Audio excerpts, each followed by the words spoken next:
Hot take, higher doses are safe, even though my labs look okay. And I think this particular question needs to have some context. One, we need to define what a high dose is. Two, we should define what labs are in terms of, quote, being high. And three, we should determine what are the negatives, okay? So in terms of your dose is going to be individualized. And what may be high for like one person, right?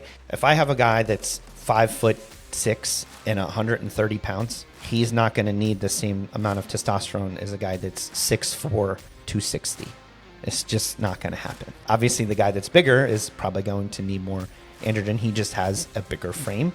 He's going to use more of the hormone, okay? So to say that those two are equal is not. And when we get into, quote, high doses, if you remember, at least in the context of TRT, very few people need more than 200 milligrams a week. Do I have guys on over 200 milligrams? Yes. But again, they're generally larger individuals. I might have some smaller people. Again, it just depends on how they respond.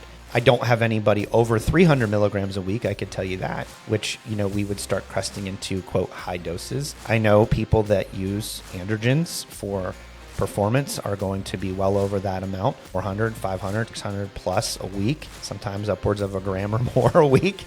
And we know that has, if used for a prolonged period of time, even in cycles, does have negative impacts on the body. And the other thing with that is, I will preface, is it's generally not used by itself. It's generally used in the presence of another synthetic compound. There are plenty of studies out there that show that exposure to synthetic androgens, in addition to high dose, 400 or 500 milligram plus per week exposure to testosterone, can cause some problems down the road.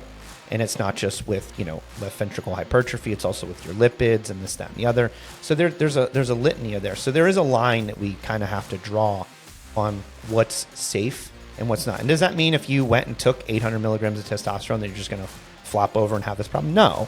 But it's when you repeat that over and over and over and over again, then it starts to build up. So you kind of have to understand that's the problem. So when we say high, TRT and then using it above that, they're kind of two separate categories. And we're just going to stay in the TRT realm here and say that, really 300 plus is not necessary in any context. But I will say there's a subset of guys that are going to be in that 200 to 300 range just based on their size. And again, if you remember me talking earlier, it's not how much androgen you use, it's how you use it. Okay.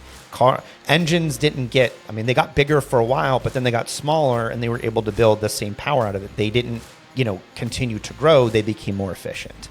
Okay. So this is what we have to do.